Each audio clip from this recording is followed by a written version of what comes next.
you are and who you should become. Power. The power of worth, elevation, evolving, resistance. I push through the pain to get to the power. I keep going to get this power. I knew that it was given to me by grace and to know my purpose. You get pushed through this pain to get to this power. That tends to give a divine scar, but the power gives you reinforcement. Pushing past the pain to let your voice be heard. Pushing past your fears to let your voice be heard. How much faith do you know to overcome your fears? You have blessing to someone to hear. There's a message in your words. There's a power in your voice. Keep pushing through your pain to keep that power. I keep my faith over fear to have the power in my voice to be heard. You have the power. You are resilient and you have the strength. Your voice is powerful and you need to know that you're powerful. Hold on to that power. Hold on to that power. Hold on to that power, which is the power in your voice. Use it to stand by grace. Use it to know your worth. And use it to be ready to show your knowledge. Welcome to the Power in Your Voice TV show. The Power in Your Voice is a TV show that will give you empowerment, inspiration, and definitely motivation. It's here to inspire you to be a better version of yourself. The Power in Your Voice is a platform that is going to inspire you to tap into your power that you hold, the purpose that you hold, and the mission that you are truly here in mind to do. It's going to help you acknowledge who you are, what you are, and who you should become. Power. The power of worth, elevation, evolving, resistance.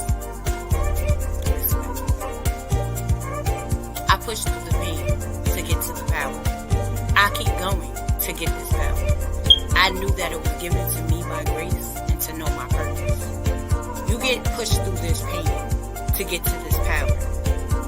That tends to get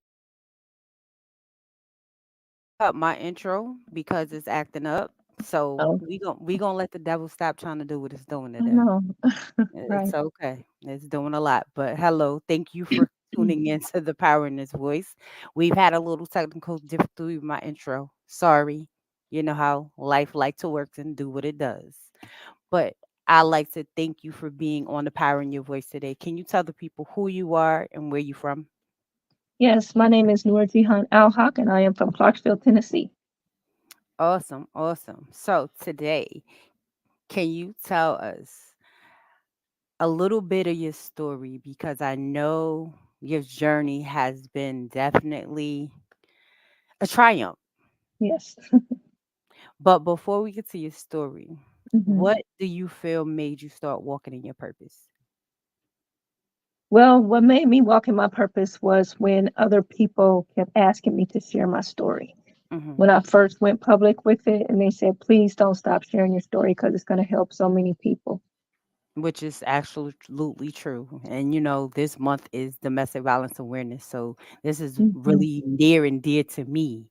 So Right. can you tell the people, let's talk about your story?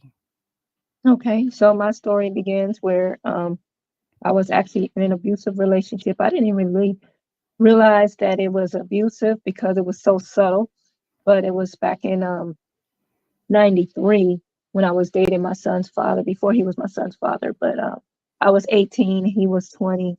He was in the military, and a lot of abuse was mostly, mental and verbal. He would just like call me out my name and stuff like that, and downgrade me and stuff like that in front of his people. And then it got to the point where he started to get a little bit more violent, and then he actually had we would fight all the time, and he pulled a gun on me twice.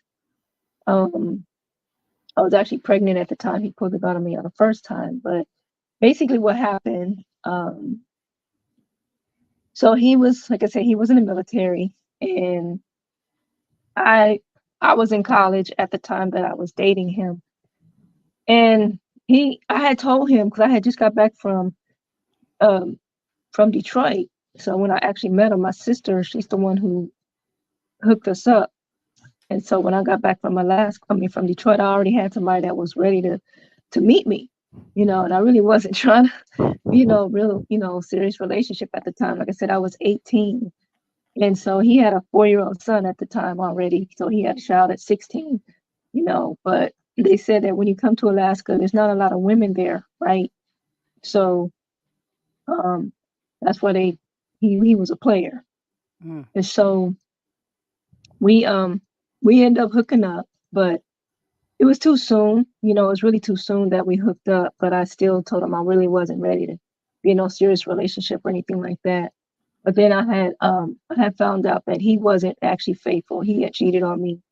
And so, I cheated back when he went to um not officer school, but they got deployed, not really Mm-hmm. deployed into the war, but they were gone for like 30 days, right? And so I just wanted to get revenge on him, so I cheated back, but I felt bad about it. So I actually told him. That's how he found out, right? That's how he found out. But the next time, I mean, we broke up, but then he forgave me. He said he'll never forget, though. He said he'll forgive me, but he'll never forget. And so after that, it was just, hell broke loose because we stayed together, but he would always treat me bad. And every time we argue, he would always remind me of that incident. But at the time that we were together, he ended up getting a 16-year-old pregnant. Mm. And he's 20 years old in the military. Right. So, he told the truth. That's how I found out, because he got drunk and told the truth about that. And so I told him, I said, he has no right to be trying to, blame me for something when he did what he did. And so, but we, like I said, we stayed together, but he would always call me stupid, call me a hoe, all that stuff, and then he wanted me to prove that I loved him by um, giving him money. Mm. He was in the military. I was working at McDonald's. And so he wanted me to write I had a checkbook. He wanted me to sign the checkbook, sign the checks. So it was basically blank checks, right? So they were signed by me, but he would write them for whatever amount that he would want to. And I'm like, all these Domino's pizza checks that he's been writing. That's what he was using it for, So my credit was already ruined at 18 years old, just because of that. And a lot of stuff I was just, kind of trying to prove that I loved him and everything like that. But that wasn't love, you know. And so we hooked up in September, but I found out I was pregnant in November. And so, he kept trying to say it wasn't his and all that stuff. But I knew it was because of the time that I was conceived, right? Especially when the doctors told me when I got pregnant, so it was between the 6th through the 10th. And I know we hooked up on all three of those, the 6th, the 9th, and the 10th. I would come and see him during lunchtime. So I said, there's no way that's not his child. So anyway, we stayed together, but he would always, like I said, just, you know, emotional abuse was mostly what I dealt with him, with a lot of the, call me stupid and stuff like that. And then, when you have low self-esteem, you're going to start believing that, it starts becoming a self-fulfilling prophecy, right? And then you hear it enough, you just start feeling that way. And so, plus I was always, I was good looking, he knew that. So he didn't want me to be around any other men. He was very Right. possessive. He even had it to where whenever I go somewhere, I had a pager. So he gave me a code so that whenever I see a number that I don't recognize, his code was 20. So if I see the 20 behind that, I know that's him, right? So he was like keeping tabs on me, and I was thinking, wow, this is cool. I thought it was like, oh, he really loves me. Right. Want to know where I'm at all that time. But that was possession, so that wasn't good. And then of course isolation. He would always try to keep me to himself and stuff like that. Didn't want me to be around anybody else. And I tried to tell my family that he was crazy, and I told my friends he was crazy, and they didn't want to believe me. So one day I tried it, and it kind of backfired my little plan. I told my friends, I said, okay, he has my pager. I want y'all to just page him just like crazy. Like, let my pager just go off. So he'll be wanting to give it back to me like, man, your pager go off too much, right? That's not what happened. He ended up calling my friends and was like trying to be like the nicest person that he could be, like make it look like I'm the crazy one. I said, no, he's doing that, that's so they had believed him more than they believed me. And I was just like, Wow. oh my gosh. So yeah, my little plan didn't work out, so I thought that was pretty bad. But the thing is too, he had also um he wanted to pimp me out one day, Mm. talking about, he said, you're good at sex, you should get paid for it. I was Wow. like, say what? Like, I'm not about to do that. Right. But these are just the things that he would say to me, just like, Mm. crazy stuff out of nowhere. And so, but he wanted to make sure, the thing that I did like about him is that he cared about my education, right? Because when I first met him, I was in college, and sometimes I would want to skip class to come and see him. He was like, no, you go to school first, and then you see me after class and all that stuff, So he did make sure that I stayed, kept with my education and everything. So this was 93, and my son was born July 23rd, 1994. And then he ended up getting not deployed, but he ended up PCSing. So this was Alaska. So it was Fairbanks, Alaska, which was actually Fort Wainwright was the base. PCS is permanent change of station. In case people don't know that, a military term is when they leave a certain base and then they go to another one, right? So then he ended up getting transferred to Fort Campbell, Kentucky, which is where I'm at right now for Clarksville, Tennessee. Right. So after my son was born and he was 1 and everything like that, we got the blood test. He was 99.58% his son. So then he wanted to be get more acquainted with them and everything like that. So then when he left, I left Alaska to come and be with him. Right. Well, I thought we were going to be a family and everything like that, but that didn't happen. And I should have left. I should have stayed because I was safe. Like I said, he had pulled a gun on me once, and then he put a gun on me twice. So after that, it's like I didn't know what he was going to do, because if a person pulls a gun on you, but then they don't pull the trigger, you don't know what they're going to do next time they pull that gun on you. Right. So it's like whatever he said to do, I just did, But like I said, I don't know why I left Alaska. I could have stayed there, but another reason that I left is because I had found out I had another sister, and she lived in Knoxville. We wanted to, get to know each other. So I left really to stay with her and everything. But the damage really took place. So I'm just going to kind of fast forward. So he ended up tricking me into giving him custody of my son. Okay. And so this happened, I want to say in 1996. And so, yeah, because he said that, he wanted joint custody, but we didn't have joint custody because we weren't married. So they said, well, you can't do joint custody because you're not married, but we do have temporary custody, which is going to be, just until he's 18, he will have temporary custody. But then through those years, you can switch it back. Like after 3 months, if I want custody back, it'll go back to me. 3 months, go back to him, and all that. That's how it was supposed to be, right? And he said, but if he decides to do it, then it'll be a fight. And he said, I'm not going to do that to you. So he lied, pretty much. He lied about not, doing that. Right. And he ended up keeping custody and stuff like that. So I really didn't get to see my son throughout the years that he was growing up. But then I moved to Nashville with my other sister, and then he was getting ready to go to officer school for like 30 days. So he wanted to see me, and plus I wanted to see my son. So he came and got me one day. And this was October 18, 1997. So this is where the actual damage took place on the next morning. So October 19th is where everything took a turn, where I forgot to tell you, my name, Nur Jihan Abdullah Al-Haq, is actually Arabic for Nur, it's light of the world, servant of the true.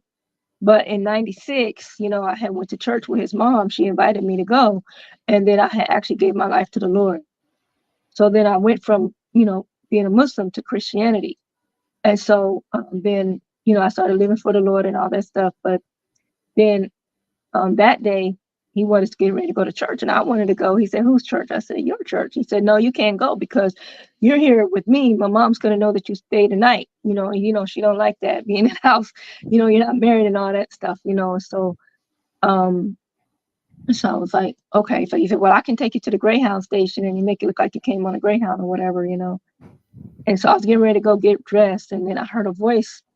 And then he started, my son started acting up, and I was like, why is he crying like that?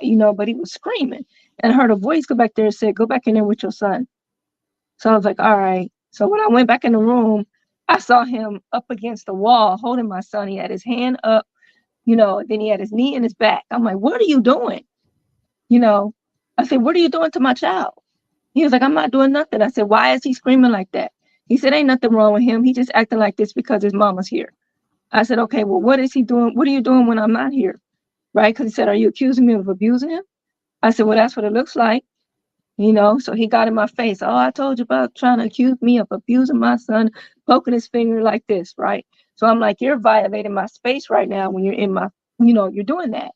So I, got him out my face, and then I kind of shoved him on the side of his head. So he retaliated, and he got back up, and then he kind of put me in a, hold like this, right? Had my arms, his arms under me. So we're struggling, I'm trying to get out of it, the whole situation. And then we slipped on the blanket. And so while we're on that blanket, that's when the whole damage really took place. Because this is the point where now he had full control. And so he was choking me, right? I was telling him, I said, I can't breathe. I can't breathe. He just kept pushing harder and harder, with his pressure instead of letting go. He was like, I told you not to hit me. And I'm like, I'm sorry. I'm sorry. I'm telling him I'm sorry for hitting him and everything, right? And so then instead of him letting go, he did the ultimate trail, and and I heard my neck crack. And then I was out, like my lights were out. I was just like, I know I didn't just come here and die. That's what I'm saying to myself, because all I saw was gray. And I don't know how long I was out, right? Then next thing you know, I'm back. I was just like, what happened?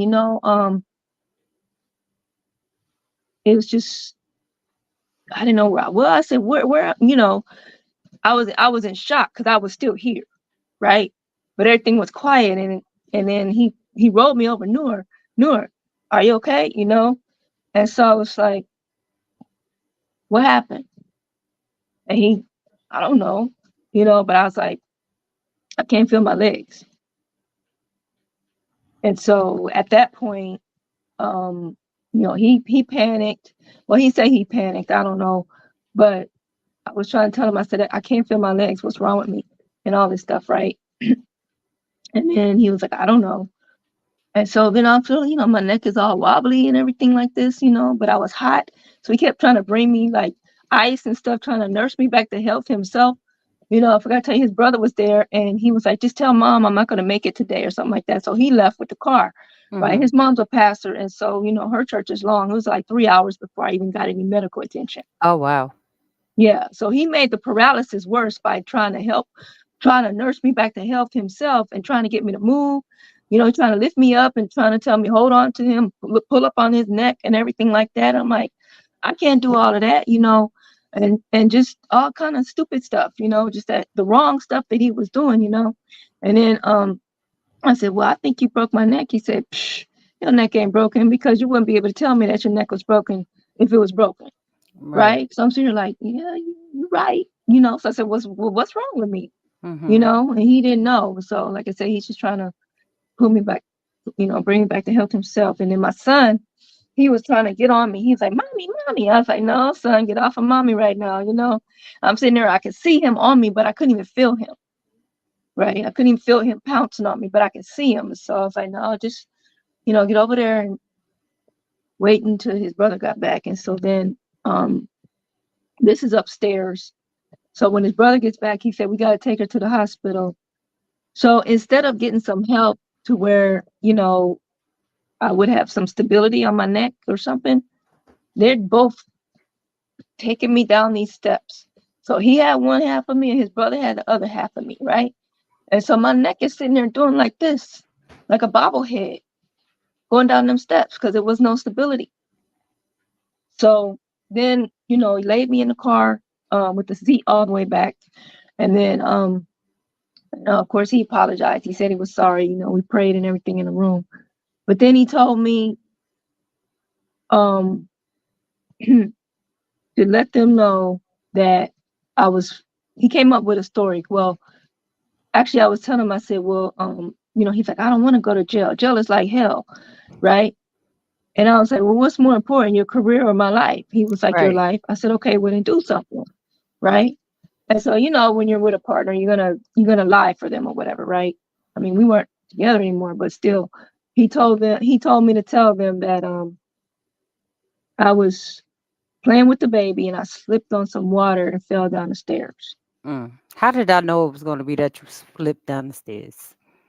I mean, and I went with it, but they could tell, like when I was at the doctor, they could tell by the way that my neck was fractured. It wasn't a full break. It was a fracture to the spine, C6, C7 vertebrae. But they could tell that it was from somebody's hands being put on my neck. That's why they didn't go with that story. Right. And so I ended up having to wear a halo for 6 weeks, paralyzed from the chest down. I used to be right-handed, but then I had to learn everything again. Didn't want to. It said he didn't want to get caught. Oh, okay. Yeah, that's Shannon. Okay. It's hard to see that, really small. But so yeah, I had to wear a halo for 6 weeks, which that is a miracle in itself, right? Because normally when people wear a halo, it's for 12 weeks. But for me, it was only 6 weeks. But that with that, I had to have really good peripheral vision because, unless a person was standing right in front of me, because I couldn't turn my neck left or right. So that's the only way I could see you if you're looking dead in front of me, right? And so, so I got the 6 weeks having to wear that halo. I was in a wheelchair, had to learn how to push myself in the wheelchair and all that stuff. And also, I used to be right-handed. But because of the way that they went into my body, because they took a bone from my hip and then, to mend my neck back together, so it affected the right side of my body. So I'm kind of like a stroke patient because usually when you have a spinal cord injury, it's both sides, it's going to be affected at the same time. Right. But for me, it was one side. So I had to learn everything all over again with my left hand. So now I'm considered, a lefty. But it's harder now because, this is a right-handed world. Right. It's a lot of used to using my right hand to open a door. Now I have to use my left hand. And when a door doesn't open the right way, I got to try to shift my body to get into the door with the wheelchair. And, it's just, it's a problem. So, but the miracle is that because I had got saved and then I was being discipled, I was at a church that I had just got baptized at. And so I was in a disciple class and I was always going to that class. And so when I didn't go that day, they said, well, Nora never misses class. So I was able to call them and let them know what happened. And so then they ended up bringing my class to the hospital. So I didn't have to miss it. So they was in the lobby and it was like, we could still have discipleship class and everything like that. And so that was a blessing. But then also my mom, she was in Alaska when this happened. His mom actually called my mom, right? And then my mom, she happened to be on the next plane the next day. This happened on the 19th, but I had the surgery on the 21st. And so she ended up staying in my room. And then she found right across the street from the hospital, there was like a shelter or something like that she would go to, but then she would come back in the daytime. So after losing the ability to walk, when you have a spinal cord injury, you also lose your lower extremities, right? To be able to use the bathroom, bowels and urination. And so, I had to use a catheter in order for me to, urinate. I could always feel it though. The thing is, Mm-hmm. I always could feel the urge to go. I just couldn't push it out. And Mm, even to this day, I know when I have to go, right? I just right. can't push it out. So do you still have to use a catheter now? I do. Okay.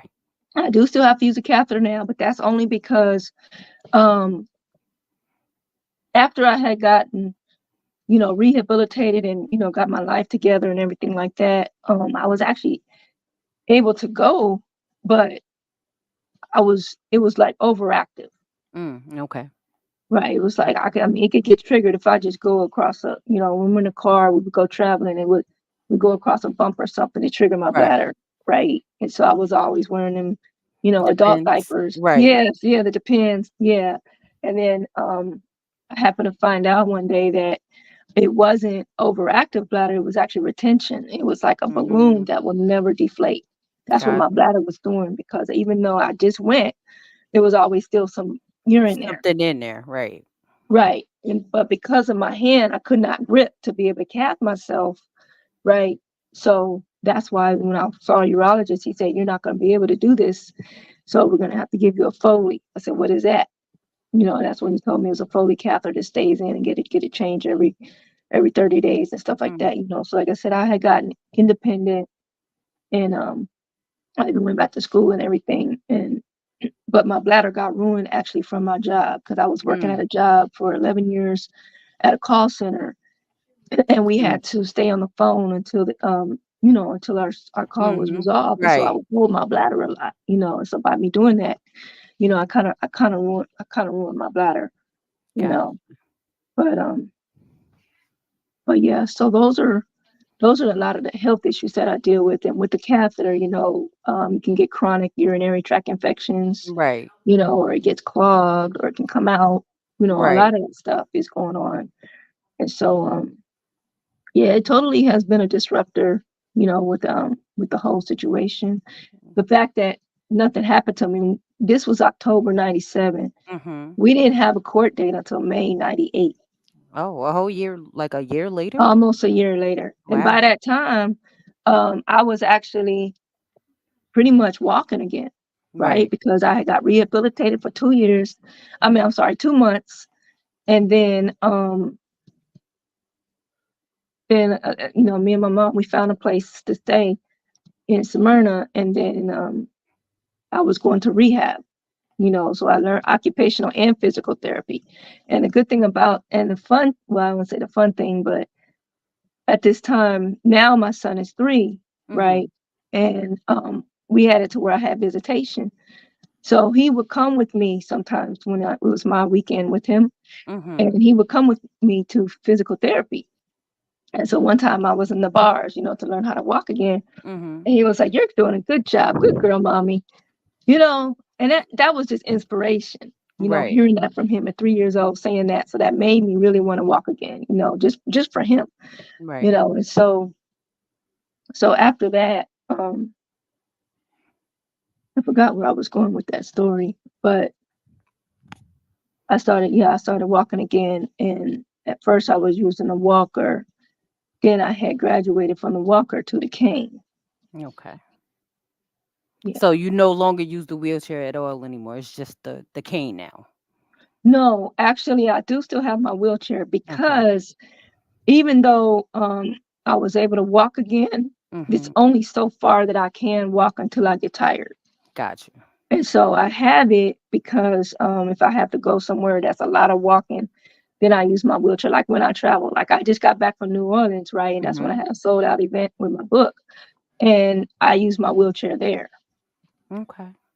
Yeah. So tell us about the book. So the inspiration came from your domestic violence story, Yes. and how did you come up with the title, and what was your what do you want people to get out of your book? Well, my book is called Broken Vessel: How I Became God's Masterpiece. And I actually struggled with the title when I first started it because this is actually the third title that I went with. My Okay. first title was going to be my purpose driven life, Mhm. and then after that it was going to be Broken but Not Destroyed. But I didn't have no subtitle at the time, right? And so how I ended up writing the book, I was with Ava Eagle Brown. She's a book writing coach, Mm-hmm. and she was telling us, just throw up on the paper. Just, don't even worry about, she said, don't even worry about a title right now, right? Because people start worrying about a title, they'll never write that book, Right. right? Because you want the pages, you want the chapters to meet the title, right? Mm-hmm. And so, or match the title. And so she said, just be vulnerable. Just throw up on the paper. Don't even worry about it. Don't worry about the grammar, none of it like that. Just tell your story. And so that's what I did. And so, I started on it in 2016, and me and my family, we went to Hatteras Island for the summer, a little summer vacation.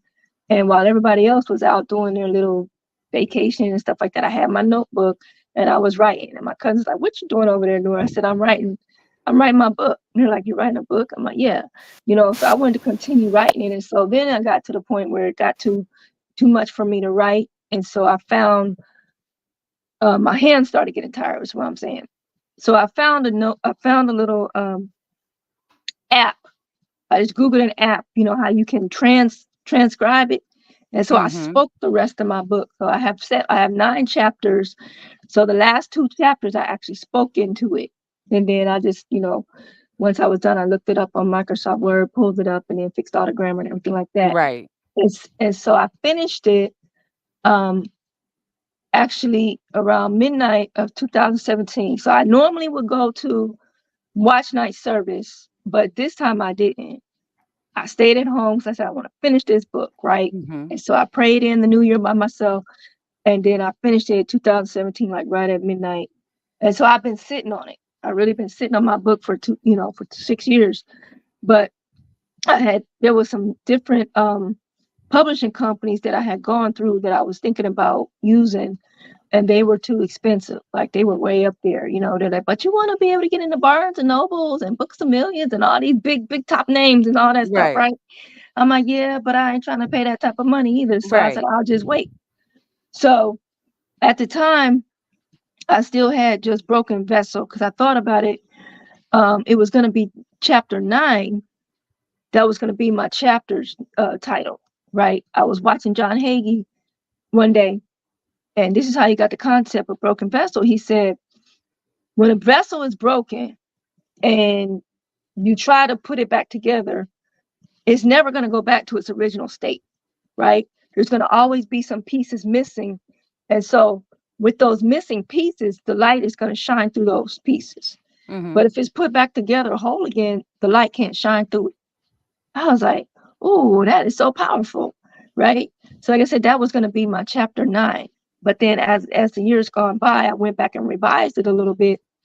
And then I said, well, now that I've gotten to where I'm speaking, I'm doing different speaking engagements. I'm on TV, I'm on the radio and all that stuff.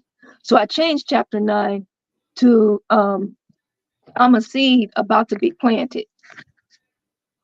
And so then I really um, changed the title to Broken Vessel for the whole title now. And then I didn't, like I said, I didn't have a subtitle yet Right. until I met a new writing coach, King Willie Tubbs, which is our CEO of the company I'm with, Kingdom Community, KBM, which is Kingdom Builders Movement Ministry, right? I'm a chief administrative officer there. And so, but he's the one who helped me come up with a subtitle. And so I went through him actually through Kingdom Publishing and Kingdom Anthologies actually, and got it done in October last year is when I really finally got it edited and stuff like that. And then we finally I got it published this year, actually January 28th. So I told him, I said, I've been sitting on him when I first met him. I met him 3 years ago through another entity. He was a guest speaker on a Bible study. He's the Reset Your Economy coach too. He has a book called Reset Your Economy: How to Live Your Dream Through the Economy of God in Spite of the Economy of Man. And he's also an acronomist. We both, we take words and we make acronyms out of them and stuff like that, right? So we just connected in a way. And so when I had spoke to him, he was talking about a subtitle, and then that's why I was really thinking about it. But he also helped me get it published and everything. And so like I said, that happened in January of this year. So it is on Amazon, right? If people want to get it, but I'd rather them get it from me so that way they can get an autographed copy. And how do they connect with you to get it? So my website is noorjihanalhaq.com. You just, go there, and I would see it's a form people fill out, and I would see the form with their name, their email, and their phone number.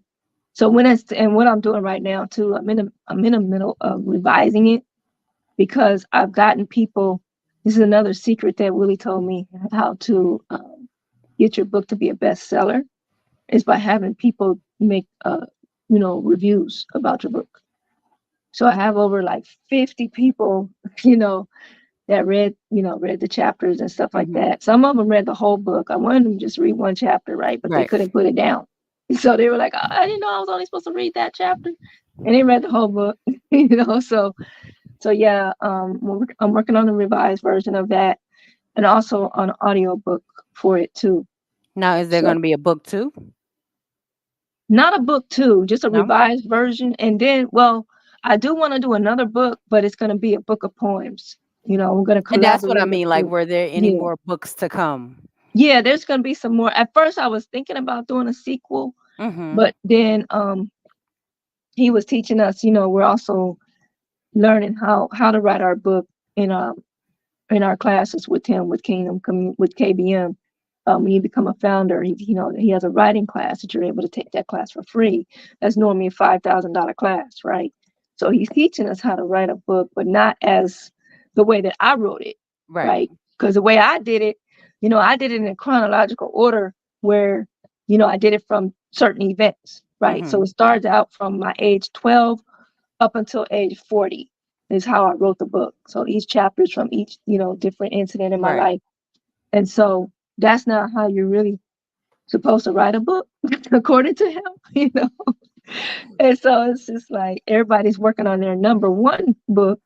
And Right. I was going to work on number two, but he said, just concentrate on finishing this one, getting the revised book done and everything like that. But he said the best way to do a book is like with a mind map. You write the things down of The what outline. inspired you. Yeah, it's kind of an outline, but it's a different way to do an outline. So he uses a Okay. mind map where you talk about the incident and what made you even write your first chapter, what Mm-hmm. the chapter is going to be about and stuff like that. And so that's a little challenging for some people, Right. but it's also going to be an investment book. So instead of us just being able to have people purchase a book from us, no, they're investing in you. So you're Right. able to have them pay every month. Like I said, wouldn't you rather a person pay $5 a month every month, to continue doing business with you versus just buying your book one time? Right. Absolutely. Yeah. So that's the stuff that he's teaching us. That's what's up. Do Yeah. you have a poem that you want to share before we go? Sure. It's called I Am Not My Past. And it's actually in my book too, but I can read it. Let's see here.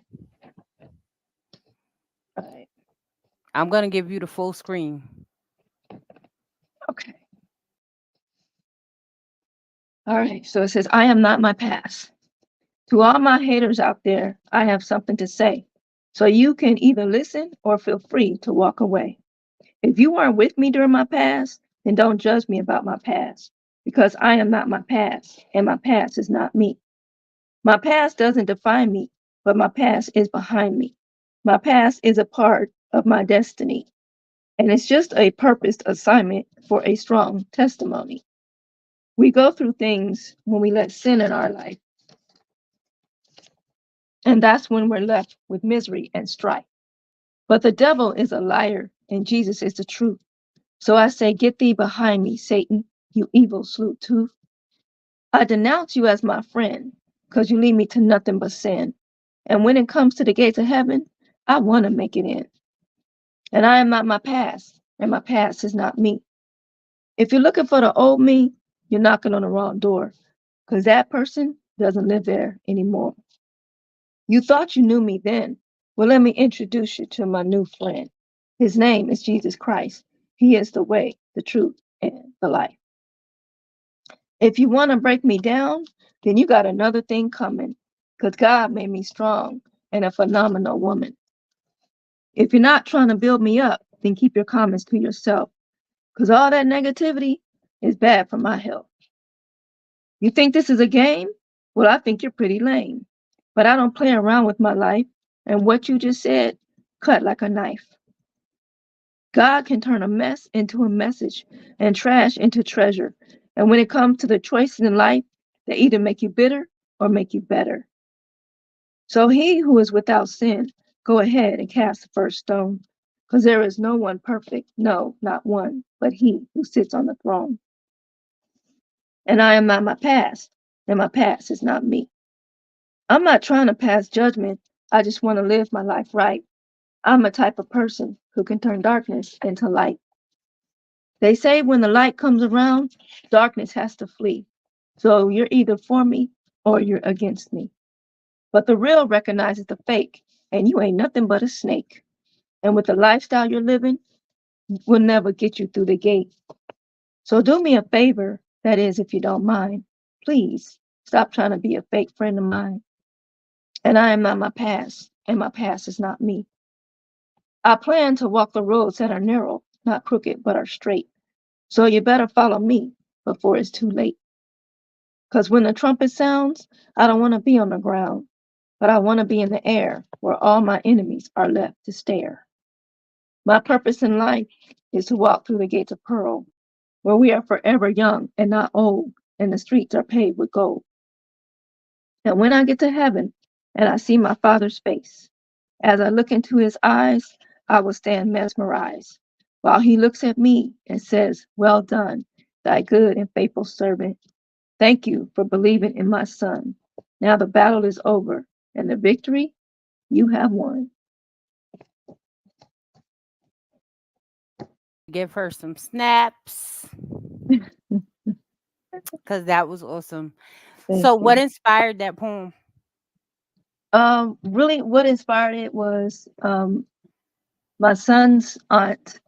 She had said some words to me because I had a page on Facebook that I had started called Break the Silence to Stop the Violence. Right. And I had invited her to that page, and her brother and all that stuff. And she was like, "Don't invite me to something that can hurt my brother." Right. And Wow. then I was just like, that wasn't what the page was for. Right. But then she was just like, "Well, I know you and I know who you are. And, you're trying to make people, feel sorry for you and all this stuff. But I know the truth and all this stuff. I only tolerate you because of my nephew." I said, "Tolerate me?" That was a harsh word. Right. I was like, whoa, okay. So instead of me retaliating and saying stuff back to her, I write stuff down. Like Right. that's how I get back at people. Like, I'm not gonna come and cut you with my mouth or anything like that. I'm gonna use my words, and that's how I end up making that, writing that poem. It was an awesome poem, and I'm sure it touched home for a lot of people. So the people that is watching now, and for those that watch later, take Yeah. heed, take it in, and take those gems. Is there any inspirational words that you would like to give out to the women that may be going through domestic violence or coming out of it or don't know where to go? Yeah, I would just say that just remember, we are pearls, we are gems, and we are fearfully and wonderfully made. And God didn't make us to be not a stumbling block, a doormat or a punching bag, right? And I know a lot of us, the reason that we stay with our abusers is because of low self-esteem. But in order for us to really heal, we have to heal ourselves first, right? You can't love anybody else until you love yourself. So find that self-love. And my acronym for HEAL is help everyone acknowledge love. And when you love yourself, first you love God and then love yourself, then you can help love others. So when you know that you have a purpose in life and that you have more to offer the world, don't let somebody tell you who you're not. Just listen to who God says that you are. And my motto is always stay humble, always stay encouraged, and always stay true to yourself. Put God first. Keep pushing. Be have our armor up, right? Because we got to continue with having our armor on so that we can fight the enemy. And then we are a story of love, right? So you can become a better version of yourself. You know what's crazy? I also have an acronym for HEAL. I tell you, we are so much Yes, alike. We let's do hear it. Let's poetry, hear we're it. both the author, but my Uh-huh. acronym for HEAL is helping to empower amazing lives. So, Okay.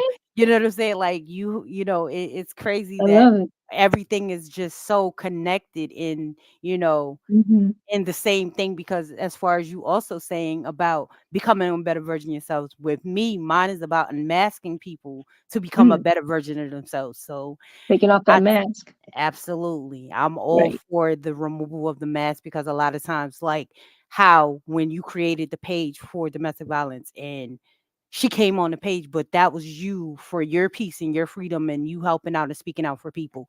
And Right. you will have those people that give you that judgment and make you want to feel like you're ashamed or it was your fault. And we have to stand for those people to understand that, Mm-hmm. we have to be their power and their voice. We have to be there to speak for those that can't speak for themselves. So I commend you, and I Right. commend you to continue to do your purpose and walk in your purpose and to help people come from behind their masks and help healing these people and make them a better version of themselves and keep pushing Mm-hmm. through all the things that you push through on a day to day. Amen. Amen. So, any other closing words or any people you want to shout out before we go get off air? Yes, I want to shout out to my KBM family. I love y'all. Hopefully y'all are watching. If you're not, you can catch the replay. And also I want to invite everybody, if you would like to be on a platform that allows you to be yourself. You can be your true authentic self. You don't have to worry about, like we said, being behind a mask, right? You go to kingdomcommunities.us. And we are a faith-based community, and we're looking for people that just want to, get a deeper relationship with their Heavenly Father. You have a ministry, you have an organization, you can make your own page, your own group, and we'll be having our event coming up November 9th through the 11th. We'll have the information soon, but it's from 6 to 9 p.m. Eastern time each night. And so, just be a beta tester, just get on our site, get on our platform, and, see how we're different from Facebook and all those other social platforms, because you also get rewarded for the activity that you do on our platform. Well, thank you for being on our platform, hun. This have been the Power in Your Mm. Voice. I have been your host, Sheena Godine, better known as the Lady Behind the Mask. If you are interested in being a guest on the podcast, you can always connect with me on Facebook as Lady Behind the Mask or Sheena Godine, or you can find me on Instagram at Lady Behind the Mask 22.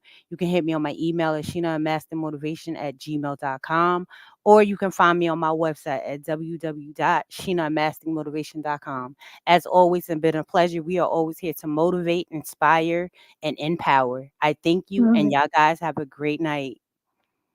Awesome. Welcome to the Power in Your Voice. Life,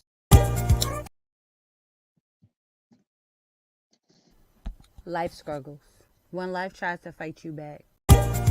Welcome